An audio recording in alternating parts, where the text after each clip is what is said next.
Hello, dear student. Most welcome on the YouTube channel in the Billions Physics classes. 12th के बच्चों को लेके previous class में electric field intensity due to electric dipole हमने किया था और एक्सियल पोजीशन पर इलेक्ट्रिक फील्ड इंटेंसिटी कैलकुलेट की थी। लेकिन एक्सियल और बाइसेक्टर दोनों पर कैलकुलेट की थी, लेकिन हम चाहते थे कि कोई जनरलाइज फार्मूला आपके पास आए। तो अब हम निकाल रहे हैं electric field intensity at any arbitrary position. इसके बाद कैलकुलेट करेंगे electric potential due to electric dipole. अगर इस छोटे छोटे डेरिवेशंस को आप बड़े प्रॉपर मैनर से समझते हैं, देखते हैं, तब आप इन के बिहाफ पर जब न्यूमेरिकल क्वेश्चन सॉल्व करेंगे तो कॉन्सेप्ट क्लियर भी होगा और आपका कॉन्फिडेंस भी बढ़ेगा। इसके लिए सबसे इंपॉर्टेंट टर्म है कि आप क्लास में रेगुलर रहें, सिंसियरली वीडियो को देखें और वीडियो को देखने के बाद कोई भी राइटर, कोई भी ऑथर आप देखें जो भी आपके पास अवेलेबल हो, उसके क्वेश्चन सॉल्व करें। आप देखेंगे कि मेजॉरिटी ऑफ क्वेश्चंस आपके इन वीडियो के बिहाफ पर सॉल्व हो जाएंगे। इस वीडियो को डालने का पर्पज ये है कि आईआईटी मेंस तक के क्वेश्चंस निकल जाना चाहिए। साइमल्टेनियसली 12th स्टैंडर्ड के डेरिवेशंस में इसलिए कर रहा हूं ताकि बोर्ड के स्टूडेंट के फेवर में भी चीजें जाए। तो आज हम करेंगे electric field intensity due to electric dipole on the bisector position. Bisector भी शायद कंप्लीट हो गया था, तो ऑन द आर्बिटरी पोजीशन कर रहे हैं।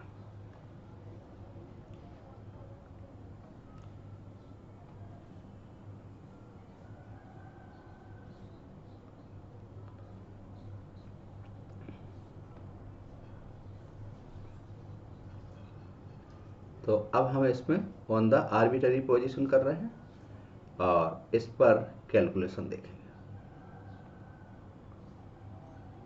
Electric field intensity due to electric dipole on the bisector position. Electric field intensity, ये लिख रहा है electric field intensity due to electric dipole at any arbitrary position। ये आपका जनरलाइज फॉर्मूला हो जाएगा। ठीक है, तो पहला जनरलाइज फॉर्मूला आपके सामने आ रहा इस चैप्टर का डाइपोल को लेके, और डाइपोल में भी इलेक्ट्रिक फील्ड इंटेंसिटी में आर्बिटरी पोजीशन पर electric field intensity due to electric dipole निकाल रहे हैं। ये हमने डाइपोल बना लिया है। इस डाइपोल पर यहाँ पर पॉजिटिव चार्ज होगा, यहाँ नेगेटिव चार्ज होगा।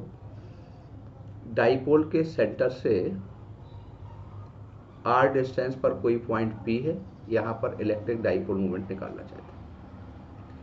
इस डाइपोल मूवमेंट के दो कंपोनेंट होंगे, एक इस डायरेक्शन में होगा जिसको लिखोगे P cos theta,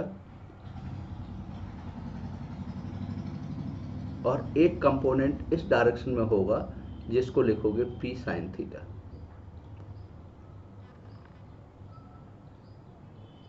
P cos theta और P sin theta. P cos theta की वजह से इस पॉइंट पर ये P cos theta and P sin theta, इस P cos थीटा की वजह से इस पॉइंट पे जब हम इलेक्ट्रिक फील्ड इंटेंसिटी निकालेंगे, इस पॉइंट पर electric field intensity P cos theta की वजह से निकालेंगे, तो इसकी डायरेक्शन इस पॉइंट पे अगर देखी जाएगी तो दो डायरेक्शन आएंगी। इस पॉइंट पर अगर देखा जाएगा, इस P पॉइंट पर दो डायरेक्शन आएंगी। एक तो आपका इस डायरेक्शन में होगा जिसको लिखोगे इलेक्ट्रिक फील्ड इंटेंसिटी लिखेंगे E1, एक इस डायरेक्शन में आएगी P साइन थीटा की वजह से E2, और रिजल्टेंट इलेक्ट्रिक फील्ड से इस डायरेक्शन में आ गई, ये रिजल्टेंट इलेक्ट्रिक फील्ड आ गई।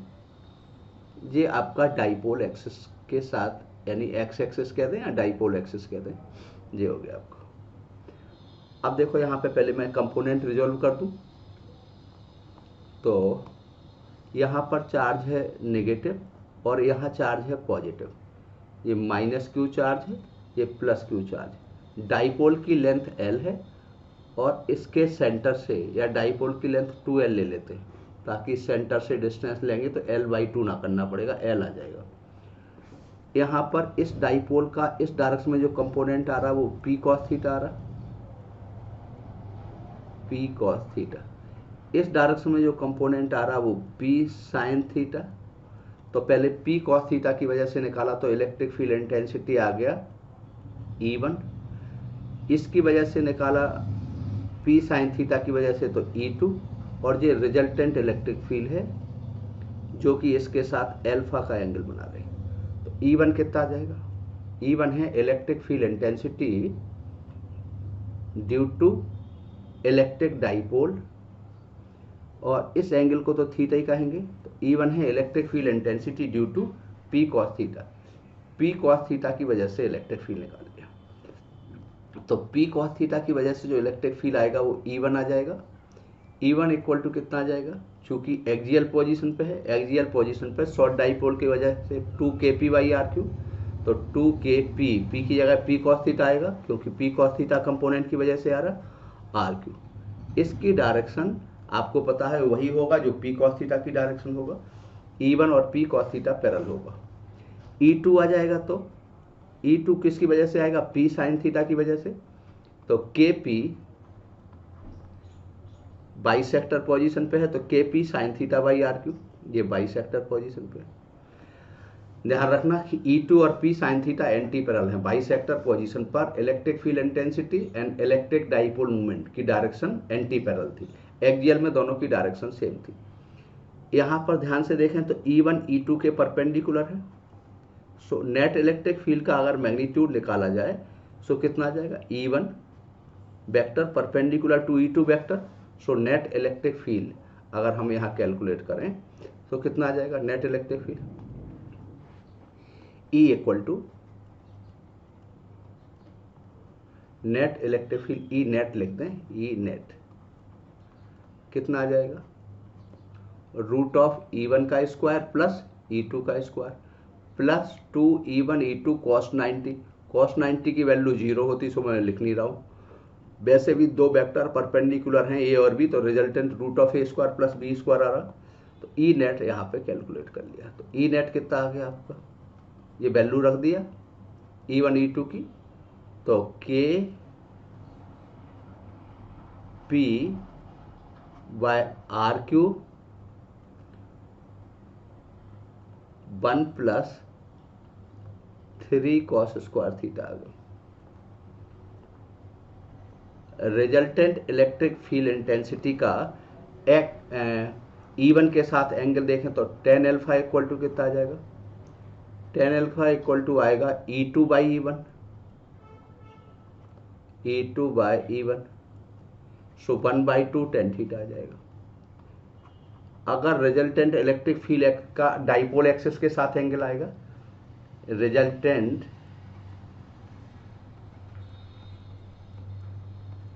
Electric field intensity making with an angle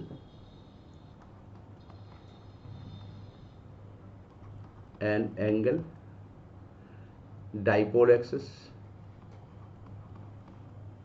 making an angle with dipole axis। तो ये कितना आ जाएगा? थीटा प्लस अल्फा या theta plus tan inverse 1/2 tan theta आ जाएगा। ये जनरलाइज फॉर्मूला है। क्या कोई कह सकता कैसे माने कि ये जनरलाइज है? तो देखो जनरलाइज पता करने का तरीका क्या होगा, इस पर केस फर्स्ट कर दें।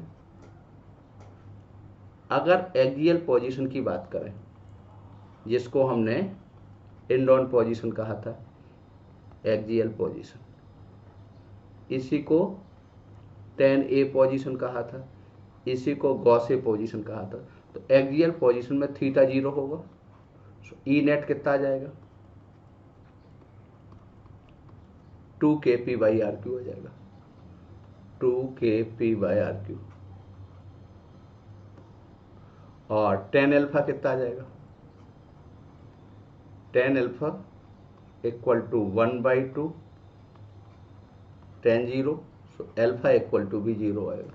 सो डाइपोल मूवमेंट की डायरेक्शन और इलेक्ट्रिक फील्ड की डायरेक्शन सेम आ गई। क्लियर है? इसी में अगर हम सेकेंड केस कर दें, केस सेकेंड, इक्वेटोरियल पोजीशन पे, जिसको हम बाइसेक्टर पोजीशन भी कहते हैं, बाइसेक्टर पोजीशन, इसी को इक्वेटोरियल पोजीशन, इसी को tan B पोजीशन, इसी को गॉस B पोजीशन, इसी को ब्रॉड ऑन साइड पोजीशन कहते हैं। तो बाइसेक्टर पोजीशन पे थीटा कितना होगा, थीटा हो जाएगा 90 डिग्री में, देखोगे तो 90 डिग्री। तो ई नेट कितना आ जाएगा, ई नेट आ जाएगा kp/r³, ये आ जाएगा। तो ये रिजल्टेंट इलेक्ट्रिक फील्ड आ गया आपका। ठीक है। और अगर डाइपोल शॉर्ट ना हो तो, शॉर्ट डाइपोल ना हो तो जनरलाइज फॉर्मूला हमने एक्सियल और बाइसेक्टर में ड्राइव किया था। शॉर्ट नहीं है तो E इक्वल टू लिखवाया था, ये आ जाएगा आपका, ये लिखवा भी दिया था पर शॉर्ट के लिए ही रहते हैं। वैसे शॉर्ट ना हो तो हमने फॉर्मूला लिखवाया था, E इक्वल टू कितना लिखवाया था, 2kpr/r²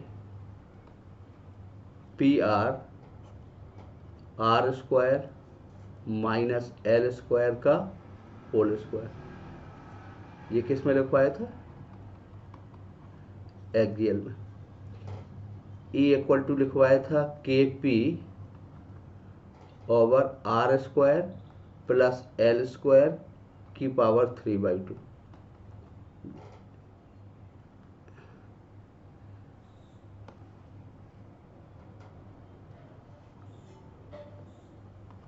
यहाँ लिखवाया था r² प्लस L² की power 3/2,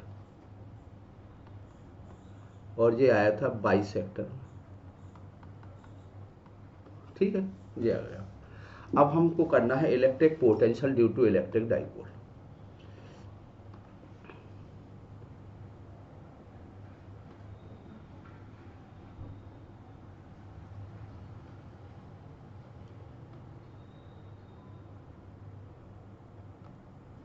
electric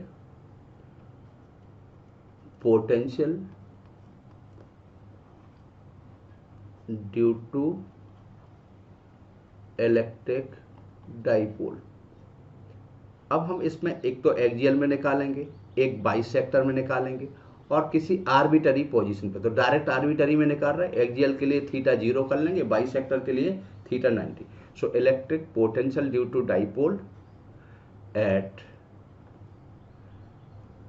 any arbitrary position, किसी भी आर्बिटरी पोजीशन पर electric potential due to electric dipole निकाल रहा है, किसी भी आर्बिटरी पोजीशन पर निकाल रहा है। ठीक है, ये हमने डाइपोल बना दिया। ये डाइपोल की एक्सिस ले ली, इसके सेंटर से ये डाइपोल की एक्सिस ले ली, इसके डाइपोल के सेंटर से r डिस्टेंस पर कोई पॉइंट P है, यहाँ पोटेंशियल निकालना चाहते हैं। इस एंगल को ले लिया थीटा, यहाँ पे चार्ज है -q, यहाँ चार्ज +q है। P पॉइंट पे पोटेंशियल निकाला जाए। O से लेके P पॉइंट तक का डिस्टेंस है r। अब अगर इस P पॉइंट पर हम पोटेंशियल निकालें किसकी वजह से? डाइपोल की वजह से। तो पहले Q1 की वजह से निकालेंगे, से B1 आ गया। Q2 की वजह से निकाला तो B2 आ गया, इस माइनस Q की वजह से। डाइपोल की लेंथ है 2L, डाइपोल की लेंथ कितनी है? 2L। O और P का डिस्टेंस क्या है? OP का डिस्टेंस है R, O से लेके P तक का डिस्टेंस है R, ठीक है। क्योंकि वो अब ऊपर आ गया तो कहीं ऐसा लग रहा कि कहीं ये ना हो, इस डिस्टेंस को से R1 कह दें और यहाँ वाली डिस्टेंस को कह दिया R2, और O से P तक का डिस्टेंस R है। तो V1 क्या आ जाएगा? V1 प्लस Q चार्ज की वजह से आएगा। तो प्लस Q चार्ज की वजह से V1 आएगा तो कितना आ जाएगा? V1 equal to KQ by R1 आ जाएगा।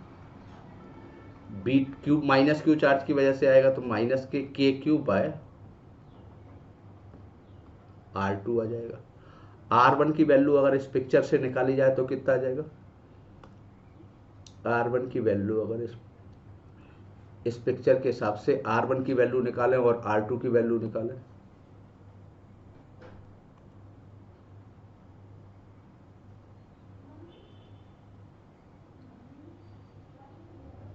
ठीक। तो इससे निकालेंगे, या तो हम इसके लिए कोसाइन फॉर्मूला लिख दें या यहाँ से परपेंडिकुलर डाल दें। तो R1 इक्वल टू है, अगर यहाँ देखोगे तो R1 इक्वल टू कितनी है यहाँ पे वैल्यू? R1 इक्वल टू निकालोगे तो आएगा R minus L cos theta, ये R1 की वैल्यू आ गई। R2 की वैल्यू निकाली तो R2 इक्वल टू कितना आ गया? R plus L cos theta. ये भी बातें तब आ रही है जब डाइपोल की लेंथ R के रिस्पेक्ट में बहुत कम है, ठीक है। So electric potential due to electric dipole, electric potential due to electric dipole, so कितना आ जाएगा? V equal to V1 plus V2। V1 V2 की वैल्यू रख दी। V1 की वैल्यू क्या है यहाँ पे? KQ over R minus L cos theta. यहाँ कितना है? KQ over R plus L cos theta. तो नेट पोटेंशियल कितना आ गया? V equal to KQ common आ गया, नीचे क्या आ जाएगा? LCM लिया तो R square minus L square cos square theta, और यहाँ आएगा L cos theta plus L cos theta यानी 2L cos theta, 2L cos theta. और Q इंटू 2L को P लिख सकते, तो क्या फॉर्मूला बन गया? KP cos theta over R square minus L square cos square theta, ये आ गया। अब हम ये जनरलाइज फॉर्मूले के बिहाफ पे, इस पे अगर हम देखें तो इस पे केस फर्स्ट कर दें। केस फर्स्ट,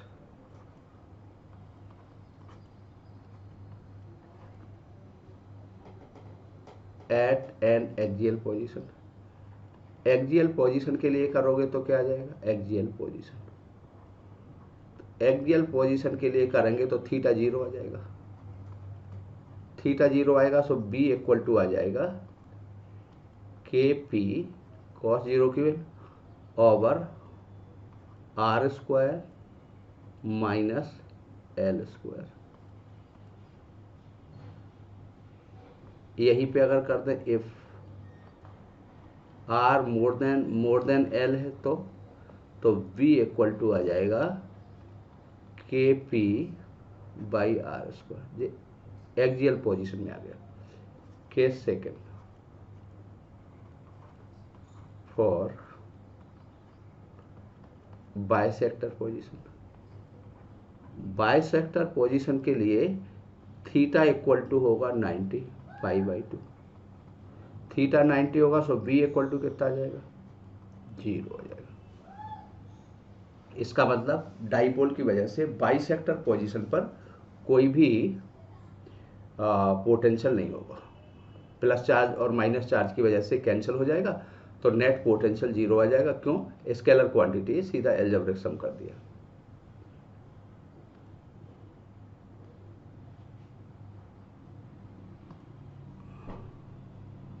यहां तक बात आ गई।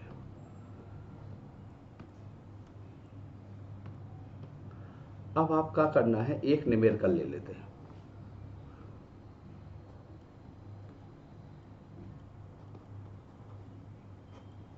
बड़ा सिंपल सा न्यूमेरिकल, थोड़ा सा बनाने में टाइम लग रहा। ये हमने एक डाइपोल ले लिया और आर्बिटरी पोजीशन पर इलेक्ट्रिक फील्ड लिखा, और ये बताया कि ये इलेक्ट्रिक फील्ड जो आर्बिटरी पोजीशन पे आ रहा, ये डाइपोल एक्सिस के परपेंडिकुलर आ रहा, ये आ रहा resultant electric field dipole axis के परपेंडिकुलर। हालांकि आपको यहाँ पता है यहाँ दो इलेक्ट्रिक फील्ड आना, क्या आना था, एक इलेक्ट्रिक फील्ड यहाँ पर इस डायरेक्शन में आना था और एक इलेक्ट्रिक फील्ड इन डायरेक्शन में। रिजल्टेंट इलेक्ट्रिक फील्ड ये आ गया। आपका ये कौन सा इलेक्ट्रिक फील्ड आया, ये E1 आ गया, जो कि P cos थीटा की वजह से आता था। ये E2 आ गया, जिसको P sin थीटा की वजह से कहते थे हम। हालांकि इसको रेडियल इलेक्ट्रिक फील्ड और इसको ट्रांसवर्स इलेक्ट्रिक फील्ड या बाइसेक्टर इलेक्ट्रिक फील्ड कहते हैं। E2 आ गया, और ये डाइपोल एक्सिस है, और ये अल्फा है आपका, इस एंगल को अल्फा बोलते हैं। तो देखो ये कितना है, ये एंगल अल्फा है, ये एंगल थीटा है, थीटा प्लस अल्फा 90 डिग्री। ये E2, ये डाइपोल है, यहाँ चार्ज है -Q और यहाँ चार्ज है +Q, और डाइपोल की लेंथ है 2L, और इसके सेंटर से R डिस्टेंस पर P पॉइंट पर ये दिया गया कि E कैसा दिया गया है, रिजल्टेंट इलेक्ट्रिक फील्ड, ये गिवन है E perpendicular to P given है। तो आपको पता करना है कि थीटा और अल्फा में क्या रिलेशन होगा। तो अब देखें यहाँ पर थीटा अल्फा में रिलेशन निकालना, क्या निकालना है, angle between theta and alpha, बल्कि हमें थीटा की वैल्यू निकालना, find out the value of theta. तो अब आप देखें यहाँ पे रिजल्टेंट का इसके साथ एंगल आ गया थीटा प्लस अल्फा, और थीटा प्लस अल्फा आपको पिक्चर में दिख रहा है 90 डिग्री है। तो अल्फा इक्वल टू कितना आ जाएगा, π/2 माइनस थीटा। तो tan अल्फा इक्वल टू कितना आ जाएगा, tan 90 माइनस थीटा यानी cot थीटा, और tan अल्फा इक्वल टू होता है 1/2 tan theta equal to cot theta. इसको क्या लिख सकते थे, अल्फा थीटा में रिलेशन निकालना था, 1/2 tan theta equal to cot थीटा। अगले वाले पेज पे कर रहे हैं, 1/2